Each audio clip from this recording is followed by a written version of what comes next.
ચલો કાલે આપણે ઇલેક્ટ્રોન છે એની શોધ તો કરી નાખી. હવે ઇલેક્ટ્રોન ઉપરનો વીજભાર, ટૂંકમાં એના લક્ષણો સમજવા પડે ને, તો ઇલેક્ટ્રોન ઉપરનો વીજભાર અને ઇલેક્ટ્રોનનો દળ, વીજભાર એનો દળ નો ગુણોત્તર છે એને શોધવાની વાત કરવાની છે. તો ઈસવીસન 1897 બરોબર, જે થોમ્સન બ્રિટિશ ભૌતિક શાસ્ત્રી જે થોમ્સન ઇલેક્ટ્રોન ઉપરનો વીજભાર અને ઇલેક્ટ્રોન દળનો ગુણોત્તર માપવા માટેનો પ્રયોગ કર્યો. એ શું કર્યું, એના માટે ખાસ પ્રકારની એક આ કેથોડ કિરણ નળી લીધી, અને એ કેથોડ કિરણ નળી છે એમાં આ ચુંબકીય ક્ષેત્ર અને વિદ્યુતીય ક્ષેત્ર એકબીજાને લંબ રાખ્યા. એટલે માની લો કે આ જે કેથોડ કિરણ નળી હોય તો ઉપર અને નીચે વિદ્યુતીય ક્ષેત્ર હોય અને ડાબી અને જમણી બાજુ ચુંબકીય ક્ષેત્ર હોય. તો આ કેથોડ કિરણ નળી છે એની ઈ જે કેથોડ કિરણો નીકળતા હોય એને લંબ વિદ્યુતીય અને ચુંબકીય ક્ષેત્ર લગાડી અને પ્રયોગ કર્યો છે. બરોબર, કાલે આપણે ભણી ગયા હતા કે તમે વિદ્યુતીય અને ચુંબકીય ક્ષેત્ર ન રાખશો તો કેથોડ કિરણો છે એ સીધા હોય જાય. જો આ એનો કેથોડમાંથી નીકળ્યા અને એનોડમાં આપણે છિદ્ર રાખ્યા હોય તો સીધો આ ZNS ની પ્રસ્ફુરક પડદો હોય એમાં ભટકાય, બી બિંદુ આગળ ભટકાય, એવું આપણે જોઈ ગયા છે કાલે. પણ જ્યારે ઈ કેથોડ કિરણ નળી છે, કેથોડ કિરણો છે એમાં લંબ આ ચુંબકીય ક્ષેત્ર અને વિદ્યુતીય ક્ષેત્ર રાખો તો એ કઈ રીતે વિચલન અનુભવે છે. વિચલન એટલે કે મૂળ માર્ગથી ખસી જાવ, વિચલન થાય છે. એ આખો પ્રયોગ કર્યો તો જોઈએ આપણે. તો કેથોડ કિરણ નળીનો ઉપયોગ કર્યો અને વિદ્યુતીય અને ચુંબકીય ક્ષેત્ર એકબીજાના લંબ દિશામાં અને ઇલેક્ટ્રોન માર્ગ પર લાગુ પડી. બરોબર, અને આ આકૃતિ મેં તમને બતાવી અને થોમ્સને જે આ પ્રયોગ કર્યો એની ઉપરથી જેના અવલોકનો મળ્યા એની ઉપર થોડીક દલીલો કરી અને એને આધારે એને E/me નો ગુણોત્તર મેળવ્યો. બરોબર, તો વિદ્યુતીય અને ચુંબકીય ક્ષેત્રમાં આ કણો છે, કેથોડ કિરણો, કણો કહો કે કિરણો કહો, એ કઈ રીતે વિચલન થાય છે એની વાત આપણે કરીએ. તો કેટલીક બાબતો મળી, તારણો, ટૂંકમાં આ પ્રયોગ કર્યો એના ક્યાં ક્યાં તારણો કાઢ્યા થોમ્સને, ઈ જોઈએ આપણે. તો પેલું તારણ કે કણો પરના વીજભાર, કણો પરના વીજભાર પર હું ચર્ચા કરી કે કણો પરના વીજભારની માત્રા જેટલી વધારે તેટલી વધારે વિદ્યુતીય અને ચુંબકીય ક્ષેત્રની પારસ્પરિક ક્રિયા અને તેથી વધારે વિચલન. જો એમ કે છે કે કણો પર જેમ વીજભાર વધુ હશે તેમ તેની પર વિદ્યુતીય અને ચુંબકીય ક્ષેત્રની અસર વધુ થશે અને વધુ વિચલન અનુભવશે. બરોબર, એટલે આ જે કેથોડ કણો હોય છે એની પર જેમ વીજભાર વધારે હશે એમ શું થશે તો કે વિદ્યુતીય અને ચુંબકીય ક્ષેત્રની એની પર અસર થાય અને બી ને બદલે એ કે સી બાજુ રૂપમાં વિચલન વધુ થાય. જો ઓછો વીજભાર હોય તો એ બિંદુ છે નીચે બાજુમાં આવે અને સી બાજુમાં આવી. પણ આપણે એમ કીધું કે કણો ઉપર જેમ વીજભાર વધુ હશે એમ એની ઉપર વિદ્યુતીય અને ચુંબકીય ક્ષેત્રની અસર વધુ થાય. એટલે કે કહેવાનો મતલબ એમ છે કે વિચલન વધુ થાય. રેડી? બીજું તારણ કે કણોનું દળ જેટલું વધારે, કણ જેમ વજનમાં વધુ હોય છે, બરોબર, હલકા વધુ હોય, દળ વધુ હોય તો એનું વિચલન ઓછું થાય, અને દળ ઓછું હોય એટલે કણો હલકા હોય તો એનું વિચલન કેવું થાય તો કે વધારે. એ તેમને મને ખબર પડે હે, આમ જાડી જતો હોય તો એનું વિચલન ઓછું થાય. શું કામ? અસર ઓછી થાય. હલકો ભૂલકો જતો જો બાહ્ય ક્ષેત્રને કારણે એનું વિચલન વધારે થાય. તો કણોનું દળ એટલે કે કણો જેમ વધુ હલકા તેમ બાહ્ય ક્ષેત્રની અસર પણ કેવી થાય તો કે વધુ થશે. અને એનાથી શું થાય તો કે વધુ વિચલન થશે. દળ ઓછું હોય છે તો વિચલન વધારે થાય. બરોબર, ખાવ ટીટી જો હાલે જતો હોય તમે ધક્કો મારો તો એ ક્યાંય અગો હોય જાય, જાડી જતા ધક્કો મારો તો હલે નહીં. એટલે એ એની પર ચર્ચા. નેક્સ્ટ, ત્રીજો તારણ કે વિદ્યુત અથવા ચુંબકીય ક્ષેત્ર તેના બળ ઉપર કેવી અસર કરે. તો મૂળ પથમાંથી ઇલેક્ટ્રોનનું વિચલન વિદ્યુત ધ્રુવો વચ્ચે વોલ્ટેજના વધારા સાથે, એટલે કે તમે વોલ્ટેજ વધારશો તો આ એ બિંદુ છે એ અહીંયા છે એને બદલે આ જી આગળ જઈ શકે. તો જેમ વિદ્યુતીય ક્ષેત્ર પ્રબળ કરો એમ વિચલન પણ કેવું થતું હતું તો કે વધુ, એટલે કે મૂળ સ્થાનેથી વિચલન વધારે થતું હતું. એ જ વસ્તુ ચુંબકીય ક્ષેત્રમાં, ચુંબકીય ક્ષેત્ર પણ જેમ તમે વધુ લગાડશો એમ વિચલન બીને બદલે સી બિંદુ આગું જાય. તો વિદ્યુતીય ક્ષેત્ર પ્રબળ તો વિચલન પણ વધુ, એવી જ રીતના ચુંબકીય ક્ષેત્ર પણ જેટલું પ્રબળ એટલું વિચલન કેવું થાય તો કે વધુ થાય. રેડી? આ બધા તારણો નીકળ્યા અને પછી એનાલિસિસ કર્યું. તો જ્યારે માત્ર વિદ્યુતીય ક્ષેત્ર લાગુ પાડવામાં આવ્યું, એકલું વિદ્યુતીય ક્ષેત્ર, બરોબર, તો તેના મૂળ પથમાંથી વિચલિત થઈ અને કેથોડ કિરણો છે એ બિંદુએ ગયા.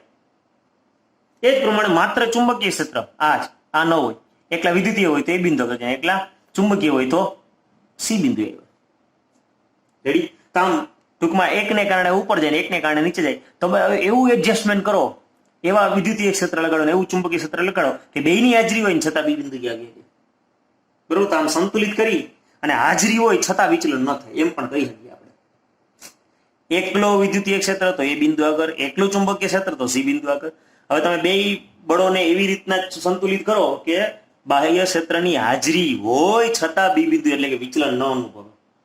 આમ એને એ જે કેટલું બાહ્ય બળ લગાડ્યું એનું બેલેન્સિંગ કરી અને છેવટે એને ગુણોત્તર મેળવો. બરોબર? E/m E નો ગુણોત્તર મેળવ્યો અને એ જવાબ એને આવ્યો 1.758820 ગુણ્યા 10^11 કુલંબ પ્રતિ કિલોગ્રામ. આ એમ જવાબ આવ્યો, જ્યાં me એટલે ઇલેક્ટ્રોનનું દળ અને E ઉપર છે ઇલેક્ટ્રોન પરનો વીજભાર. અને ઇલેક્ટ્રોન ઋણ વીજભાર વાળો છે એટલે આપણે આમ લખીએ તો પણ ચાલે. સમજાઈ ગયું? હવે આ ઇલેક્ટ્રોન ઉપરનો વીજભાર કેમ મેળવવો આની મદદથી, હવે એ આપણે જોઈએ. તો ઇલેક્ટ્રોન પરનો વીજભાર આપણે E/me કેવી રીતના મેળવો ગુણોત્તર જોઈ ગયા. હવે ઇલેક્ટ્રોન પરનો વીજભાર, તો ઇલેક્ટ્રોન ઋણ વીજભારિત છે એ આપણે હવે સાબિત કરવાનો છે. તો R એ મિલિકાન,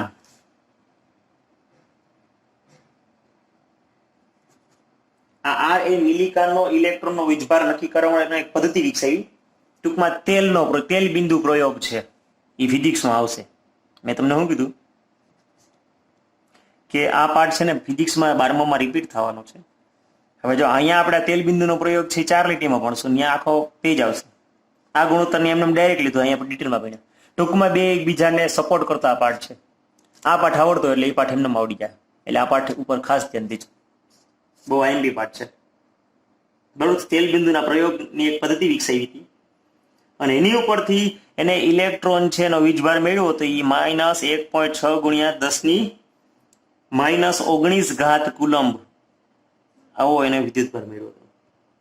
અને અત્યારના જે લેટેસ્ટ ટેકનોલોજીથી ઇલેક્ટ્રોનનો વીજભાર ગોત્યો તો એ મૂલ્ય છે -1.6 ને બદલે 6 પછી 0.22 એક્સ્ટ્રા વધારાના આવ્યા. ચોકસાઈ વધી, બીજું કઈ છે નહીં, 19 કુલંબ.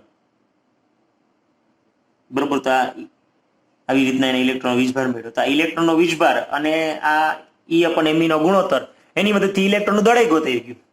તો જો આવી રીતના આ ઇલેક્ટ્રોનનું દળ ગોતવો હોય તો ઈઝી થઈ ગયું. ઇલેક્ટ્રોનનો વીજભાર ના છેદમાં આ E/me નો ગુણોત્તર. બે પ્રેક્ટિકલથી બેના જવાબ આવી ગયા હતા. તો E નો જવાબ આપણે શું મેળવ્યો અહીંયા? શું? 1.6022 ગુણ્યા 10⁻19 અને E/me નો ગુણોત્તર અહીંયા હમણાં મેળવ્યો 1.758820 ગુણ્યા 10⁻11. તો આ E ને ટૂંકમાં અમુક તો ઉડી ગયા, E ને ઉડી ગયા એટલે જવાબ આવે કે ન આવે? આ છેદનો છેદ ક્યાં જાય? અંશમાં, એટલે me નો જવાબ આવે.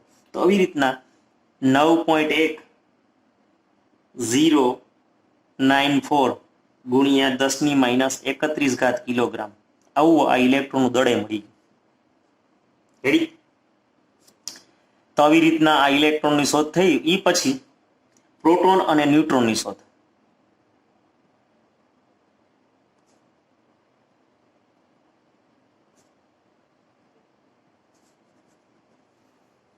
તો પરમાણુ છે એ ઇલેક્ટ્રોન, પ્રોટોન અને ન્યુટ્રોન જેવા મૂળભૂત કણોનો બનેલો છે. તો ઇલેક્ટ્રોનની શોધ વિશેની ચર્ચા કરતી હવે પ્રોટોન અને ન્યુટ્રોનની શોધની ચર્ચા તો નથી કરવાની, ખાલી આપણે માહિતી આપી દઈએ છે કે ફેરફારવાળી કેથોડ કિરણ નળીમાં વિદ્યુત વિભાર કરતા ધન વીજભારિત ધરાવતા કણોની શોધ પણ થઈ, જેને કેનાલ કિરણો કીધા. પ્રોટોન માટે કયો શબ્દ વપરાણો હતો? કેનાલ કિરણો.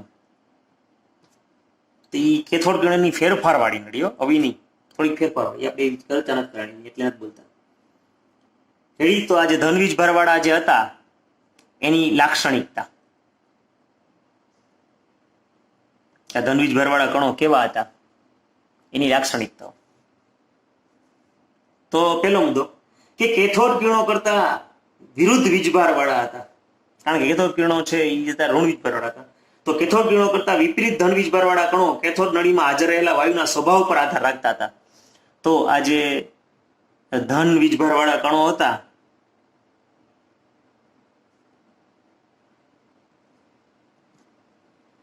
બરોબર, ઈ વાયુના સ્વભાવ પર આધાર રાખતા હતા. જયારે આપણે કેથોડ કિરણો છે વાયુના સ્વભાવ પર આધાર રાખતા નહોતા.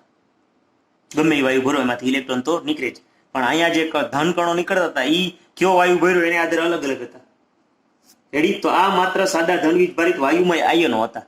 તો આયનો હતા, જો શબ્દ આવ્યો, આ ધન વીજભાર કણો છે એ કોણ હતા? ખરેખર આયનો હતા. ઓલા કણો હતા, આ આયનો થયા. કણોના વીજભાર અને દળનો ગુણોત્તર વાયુ કે જેમાંથી તે ઉદ્ભવે છે તેના ઉપર આધાર રાખતા હતા. અહીંયા ઈ વીજભાર અને કણો, ધન વીજભારના કણો બરોબર, અને એનું દળ ના ગુણોત્તરનું મૂલ્ય કયો વાયુ ભર્યો એને આધારે હતું. જયારે ઓલામાં તો ફિક્સ જ, એ પણ એમનું મૂલ્ય ગમે એ વાયુ ભરો એ હરખું જ આવતું હતું. જયારે આમાં કણોના વીજભાર અને દળનો ગુણોત્તરનું મૂલ્ય વાયુ કે જેવા ઉદ્ભવ્યા છે એના ઉપર આધાર રાખે. તમે નળીમાં કયો વાયુ ભર્યો એને આધારે ઈ પણ એમ. ઈ એટલે અહીંયા જે આ જે છે એ પ્રોટોનની વાત કરો, એટલે હું પી લખું એટલે તમને સમજાય. તો પ્રોટોન ઉપરનો વીજભાર અને પ્રોટોન જેનો દળ બેનો ગુણોત્તરનો જવાબ અલગ અલગ આવતો હતો. એ જે વાયુ ભર્યો એની ઉપર આધાર રાખે. જો અહીંયા પેલા એ જ વાત કરી, અહીંયા એ વાત કરી. નેક્સ્ટ કે કેટલાક ધન વીજભારિત કણો વિદ્યુત ભારના મૂળભૂત એકમના ગુણક જેટલો ધન વીજભાર ધરાવતા હતા. કેટલાક ધન વીજભારિત કણો છે એ વિદ્યુત ભારના જે મૂળભૂત એકમ, એટલે કે પ્રોટોન, એકલો પ્રોટોન હોય એના દળ જેટલું દળ ધરાવતા હતા. એવા હલકા હતા ટૂંકમાં, બરોબર, એકમ ગુણક જેટલા. તો કેટલાક ધન વીજભારિત કણો વિદ્યુત ભારના મૂળભૂત એકમના ગુણક જેટલો ધન વીજભાર ધરાવતા હતા. એટલે હાઇડ્રોજન માની લે કે મેં ભર્યું હોય તો એ પ્રોટોન એક ગુણક એક જ થયો, પણ માની લે કે હિલિયમ લઉં તેમાં 4 પ્રોટોન જેટલું દળ આવતું હતું. એટલે કે ગુણક એટલે સમજી ગયા ને કે ઈ જે હોય મૂળભૂત જે ધન વીજભાર મળ્યો આપણને એના કરતા 2 ગણો, 4 ગણો, 6 ગણો, 8 ગણો, 10 ગણો કે 11 ગણો, 12, એ ટૂંકમાં ગુણક પ્રમાણમાં ઈ વીજભાર ધરાવતા હતા. એટલે તો અલગ અલગ ઈ પણ એમનો જવાબ આવતો હતો ને, બરોબર, એમપી નો. સમજાણું? ચુંબકીય અથવા વિદ્યુતીય ક્ષેત્રની હાજરીમાં આ કણોનું વર્તુળાંક ઇલેક્ટ્રોન અથવા કેથોડ કિરણો કરતા તદ્દન વિપરીત હતું. આમાં જે થતા હતા એ ને બી, એ થી કઈ રીતે સી બાદ જતા હતા એના કરતા વિપરીત વિચલન થતું હતું. એટલે કહેવાનો મતલબ એમ છે કે આપણે કેમ વિદ્યુતીય ક્ષેત્રમાં એ આગળ કહેતા એમ આ વિદ્યુતીય ક્ષેત્રમાં બી સી આગળ જાય અને ચુંબકીય ક્ષેત્રમાં એ આગળ, એને ટૂંકમાં ઉલટું થતું હતું. તો સૌથી નાનો અને હલકો ધન આયન જે મળ્યો હતો એ હાઇડ્રોજન માંથી મેળવ્યો હતો અને એનું નામ પાડ્યું હતું પ્રોટોન. બરોબર? તો ધન વીજભારિત કણ 1919 લાક્ષણિક રીતે દર્શાવ્યો હતો. અને પછી ખબર પડી પરમાણુ તો વીજભારની દ્રષ્ટિ કેવો છે? તટસ્થ છે. બરોબર? પછી એક નવા કણની પણ જરૂર પડી. તો ઈસવીસન 1932 ની અંદર ચેડવિકે ન્યુટ્રોનની શોધ કરી. તો જો આમાં કઈ બહુ જાજુ ગોલ્ડસ્ટીન, બરોબર, ગોલ્ડસ્ટીન નામના વૈજ્ઞાનિકે પ્રોટોનની શોધ કરી અને ચેડવિક નામના વૈજ્ઞાનિકે ન્યુટ્રોનની શોધ કરી. એ 1932માં, આ 1919માં, અને આ 1897માં જે થોમ્સન એને ઇલેક્ટ્રોનની શોધ કરી. રેડી? તો ચેડવિકે બેરિયમના પતરા ઉપર આલ્ફા કણોનો મારો ચલાવી અને આ શોધ કરી હતી અને વિદ્યુતીય રીતે તટસ્થ પરમાણુ સાબિત થાય. પણ હવે આપણે પ્રશ્ન એ થાય કે આ પરમાણુની અંદર આ જે કણો તો શોધાઈ ગયા, ઇલેક્ટ્રોન, પ્રોટોન, ન્યુટ્રોન, હવે એ પરમાણુમાં ગોઠવાયેલા કેમ છે? બરોબર, હવે આપણે ગોઠવવામાં આખો પાડ જવાનો છે. રેડી? તો કાલથી આપણે ગોઠવવાનો પ્રયત્ન કરશું.